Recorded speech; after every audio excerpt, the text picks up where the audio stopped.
माना little master school से class 10 के बच्चों से मुखातिब हूँ। मुल्की हालात को मद्देनजर रखते हुए दोबारा ऑनलाइन क्लास का आगाज़ हो चुका है। आज मैं जो आपको सबक पढ़ाने जा रही हूँ उसका जो यूनिट है नंबर 3 है और उसका उन्वान है कायद-ए-आज़म म्यूज़ियम हाउस। आइए रीडिंग की तरफ। जमात चारों के तलबा तालिबात आज कायद-ए-आज़म म्यूज़ियम हाउस कराची का तालीमी दौरा कर रहे थे। ये इमारत शाहराह फैसल फातिमा जिना रोड के संगम पे वाक़ 2 मंजिला इमारत है। इमारत देखने के दौरान तलबा के जहन में बहुत से सवाल उभरे। जब इमारत के बाहर बैठे बाग में सुस्ताने या नाश्ता करने बैठे तो उन्होंने अपने असातिज़ा पे सवालात की बौछार कर दी। बौछार का मतलब है सवालात की, यानी बहुत ज़्यादा कसरत से सवालात कर दी। ये इमारत कब बनी? इतनी खूबसूरत इमारत को बनाने वाला कौन था? किसने इसमें रिहाइश इख्तियार की वगैरह।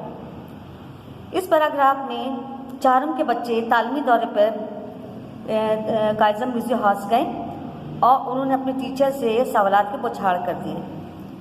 ये कब बना, किसने बना, कौन बनाने वाला कौन था, इसकी रिहाइश इसमें कौन कौन लोग रह के गए। नेक्स्ट पैरा में निसार की लिखाई या खुशखत देखने की रफ्तार भी तेज थी, इसलिए मिस निगहत ने कागज़ कलम उठाया और तमाम तलबा के सवालात एक ही जगह लिखने के गर्ज से निसार को दे दिया। क्यों? इंटरव्यू के सवालात भी एक पर्चे पर तैयार हो गए। निसार की राइटिंग और खुशखती बहुत अच्छी थी। उन्होंने कहा कि मिस निगहत ने कहा कागज़ कलम आप उठाओ और उसके बारे में जो इंटरव्यू लेना है उसमें सवालात उसमें आप तहरीर करें। नाश्ते के बाद ये सब दोबारा इमारत के अंदर गए और निगरान से इंटरव्यू लेने की इजाज़त मांगी। नाश्ते के बाद से वो दोबारा इमारत के अंदर गया और निगरान जो उसकी निगरानी करता था, जो इस म्यूज़ियम की, उससे इंटरव्यू लेने के लिए इजाज़त मांगी। उन्होंने कमाल मेहरबानी से सब बात करने से इमारत का एक मुकमरा मुंतखब किया। तलबा ने अस्सलाम वालेकुम कहा। निगरान ने जवाब दिया वालेकुम सलाम। कुछ तलबा फर्श पर बैठ गए, कुछ खड़े हो गए। ये जो तलबात थी इन्होंने इंटरव्यू लेने के लिए एक निगरान का कमरा मुंतखब किया और सलाम किया। निगरान ने जवाब दिया। कुछ बच्चे फर्श पर, कुछ बैठे, बच्चे कुछ खड़े थे। नेक्स्ट में आप देखें निसार इस खूबसूरत इमारत का रकबा कितना है, मतलब इलाका या ज़मीन। निसार ने सवालात का पर्चा आगे सैफ को दे दिया। निगरान ने जवाब दिया इसका रकबा 10,214 गज को मुहित है।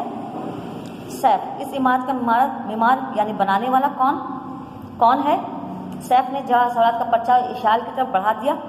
निगरान इस वक्त मीमार के एच सुमांग ने इमारत नहीं सैफ ने सवाल किया कि इसका बनाने वाला कौन था, तो उसने कहा कि इस मीमार का नाम एच सुमांग था। इमारत बनाई इशाल। ये इमारत कब तामीर हुई? निगरान ये इमारत 1856 में तामीर हुई। अंशरा ये इमारत किस के इस्तेमाल में रही? निगरान जैसा कि मैं बता चुका हूँ एच सुमांग ने बनाई सबसे पहले, तो इनकी ज़ाती इस्तेमाल में रही। बाद अज़ा बरतानी हुकूमत की इमारत किराए पर ले ली तो इसके मुख्तलिफ जनरल इसमें रहे। निगरान ने पहले अंशरा ने सवाल किया ये इमारत किस के इस्तेमाल में रही, किस के इस्तेमाल में रही, तो निगरान ने जवाब दिया कि पहले ये एच सुमांग ने बनाई थी, फिर बाद में इसके ज़ाती इस्तेमाल में रही एच सुमांग के, और बाद में बरतानी फ़ौज ने इमारत किराए पर ले ली और मुख्तलिफ जनरल इसमें रहते। इस बात में बरतानी फ़ौज ने इसे किराए पर लिया और मुख्तलिफ जनरल इसमें रहते थे। निगरान जी हाँ मिस निगहत, मैंने सुना है पहले इस म्यूज़ियम का नाम कुछ और था। मिस निगहत ने पूछा इसका म्यूज़ियम का नाम कुछ और था। निगरान ने कहा जी हाँ, जब बरतानी जनरल यहाँ रहते थे तो इस इमारत का नाम फिलिंग स्टाफ हाउस था। उस इमारत का नाम था फिलिंग स्टाफ हाउस था। जनरल ने इसका जवाब दिया। फिर उसके बाद किसकी रिहाइश की बात किसने रिहाइश इख्तियार की? जाजिम। फिर उसके बाद यहाँ किसने रिहाइश की?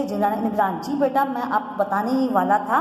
बरतानी जनरल के बाद 1940 में ये इमारत पारसी ताजिर सोहराब काउस जी ने खरीदी।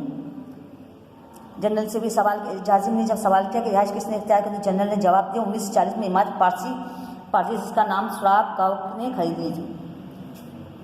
सादिक जो बेचैन था, उसके जहन में यकीनन कुछ ज़रूर था, फ़ौरन ये बताया कि ये इमारत बानी पाकिस्तान कायद के पास कैसे। निगरान मुझे आपके जहन आप बहुत ज़हीन लगते हैं जो फ़ौरन ये सवाल कर बैठे जिसके नाम पर इमारत है इसके पास कैसे आई। निगरान के तारीखी कमराज सुनकर सादिक मुस्कुराया। 1934 में बानी पाकिस्तान ने जब ये दीदार इमारत देखी तो बहुत मुतासिर उन्होंने इमारत खरीदी। सादिक के जहन में ये सवाल आया बानी पाकिस्तान के पास ये कैसे आए, तो उसने जनरल ने मुस्कुराते हुए हंसते हुए कहा कि ये मुझे पता है कि आप बहुत ज़हीन हैं और आपने सवाल भी अच्छा किया है। तो ये इमारत 1934 में बानी पाकिस्तान ने जब ये देखा खूबसूरत इमारत को दीदा ज़ेब मतलब खूबसूरत इमारत को देखा तो बहुत मुतासिर ने इमारत खरीदी। राहिला, क्या इस इमारत में कायज़म ने अकेले रहते थे? जी नहीं, इसमें बहन मोहतरमा फातिमा भी रहाइश पजीर थी। रहाइश मतलब रहने वाले, रहाइश पजीर का मतलब रहने वाला। मिस निगत, ये बताइए इस इमारत को म्यूजियम में किस तब्दील किया गया?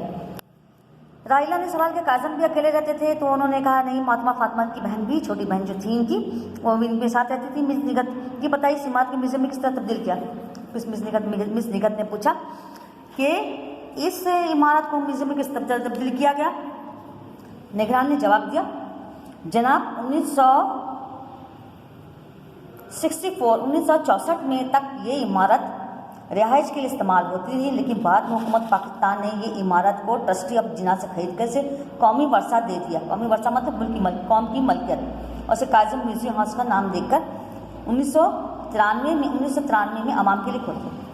पहले तो काफ़ी दिन की इमारतें रिहाइश के लिए इस्तेमाल होती रही, लेकिन बाद में हुकूमत ने इसको खरीद कर ट्रस्टी ऑफ जिना से खरीदा और उसके बाद कौम की मलकियत कौमी वर्षा दे दिया। काज़म म्यूजियम हाउस का नाम रखकर 1993 में आवाम के लिए खोल दी ताकि आवाम आसानी से म्यूजियम हाउस को देख सकें। जाजिम, ये इमारत यकीनन किसी खास महकमा का ज़ेर निगरानी होगी। ज़ेर निगरानी किसी की निगरानी में होना। निगरान, जी हाँ, ये इमारत महकमा सकाफत, सियाहत और नवादारात की ज़ेर निगरानी है। निगरान ने जवाब, ये इमारत किसी खास महकमा की निगरानी है। तो उन्होंने कहा जो नवरात वगैरह देखते हैं, जो उसको वर्षा का ख्याल रखते हैं, उसके निगरानी में जो सकाफत की देखभाल करते हैं उनकी निगरानी में ज़ेर निगरानी रही। मिस निगत, क्या आप बच्चों को बताएंगे कि इस म्यूज़ियम का जो सामान रखा है उसका ताल्लुक किस मकामात से? जी, निगरान ने कहा, जी हुजूर, इस म्यूज़ियम में औरंगजेब रोड नई दिल्ली वाले रिहाइश गाह से लाया गया सामान मौजूद है।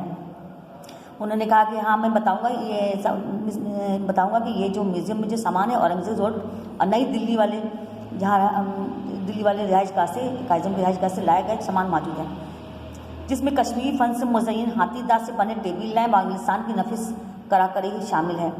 इसमें बताया कश्मीरी फन की जो मुज़य्यन मतलब आरास्ता या सजा हुआ हाथीदार से बना हुआ टेबल लैंप है और इंसान की नफिस कराकरी बर्तन है इंसान की। राहिला, मगर मैंने तो म्यूज़ियम में और भी बहुत कुछ देखा है, जरा इसकी सबकी तफसीलात बताएं।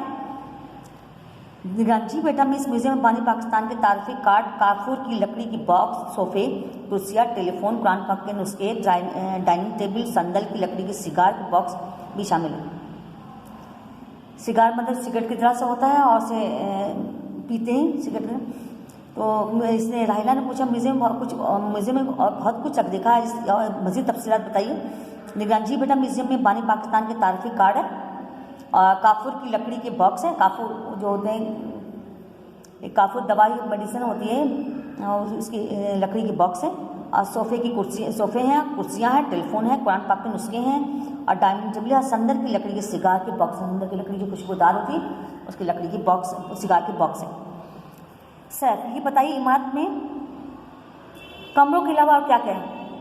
निगरान, निचली ऊपरी मंजिल में 12 कमरे, किचन, बालकोनी समेत 8 सर्वेंट क्वार्टर यानी मुलाजमीन के लिए रहने के रिहायशी यूनिट। एक बात आपको खुद बताना चाहता हूँ कि इस इमारत को महकमा आसार कदीमा ने काज़म और मोहतरमा फातिमा जिन्ना के इस्तेमाल रहने वाले फर्नीचर दीगर सामान से कुछ इस तरह से आरास्ता कर रखा कि देखने वाला महसूस करता काज़म मोहतरमा जिन्ना अपने कमरों में अभी चहलकदमी के लिए गए हैं। चहलकदमी करना मतलब टहलना, आरास्ता मतलब सजा हुआ। अच्छा जी, इसमें जो निचली इमारत में उन्होंने कहा कि जवाब दिया कि स्टाफ ने जब सवाल पूछा कि इमारत में कमरों के अलावा क्या क्या है, तो निचली और ऊपरी मंजिल में 12 कमरे हैं, किचन है, बालकोनी समेत 8 कमरे हैं, 8 बालकोनी समेत 8 सर्वेंट क्वार्टर, 8 मुलाजिम के कमरे हैं मुलाजिम के लिए। एक बात को खुद बताना चाहता और उसने कहा कि इमारत में महकमा आसार कदम काज़म और फातिमा जिन्ना की वो तमाम फर्नीचर मौजूद है जो इस्तेमाल करते रहे और ऐसा लगता है ऐसा रखा हुआ है जैसे लोग अभी भी चहलकदमी करने गए हुए हैं। जी उसके बाद इशाल। जी बिल्कुल, इन चीज़ों से तो ऐसा लग रहा है कि अभी कायज़म मोहतरमा फातिमा जीना कहीं से निकल कर हमारे सामने आ जाएंगी। सैफ ने भी, इशाल ने भी यही कहा, ऐसा लगता है इन चीज़ों को देख के कि ये दोनों भाई बहन अभी भी हमारे सामने आ जाएंगे। इशाल की बात पर तमाम बच्चों ने सर हिलाया, तमाम बच्चों ने सर हिलाया। हाँ, हमें भी ऐसा ही लग रहा। फिर मिस निगत ने निगरान का शुक्रिया अदा किया और जाने की इजाज़त तलब की। फिर उन्होंने शुक्रिया अदा किया, जाने की इजाज़त तलब की और निगरान ने तमाम बच्चों को खुदाफिज कहा और इमारत के बाहर गेट तक छोड़ने गए। फिर उन्हें जो तालीमी ट्रिप था, जो तालबात थे, उन्हें इजाज़त मांगी और उन्होंने वो निगरान को खुदाफिज कहा, शुक्रिया कहा और गेट से बाहर, निगरान जो गेट से बाहर, इमारत से बाहर छोड़ने तक आए। मुझे उम्मीद है कि आपको सबक अच्छी तरह समझ में आ गया होगा और अगर नहीं समझ में आया तो दोबारा आप जब भी स्कूल में आए तो मुझसे मालूमात कर लीजिएगा, उससे मज़ीद मालूमात कर लीजिएगा। ठीक है, आप मैं इजाज़त चाहती हूँ। खुदा हाफिज़, फ़ी अमानुल्लाह।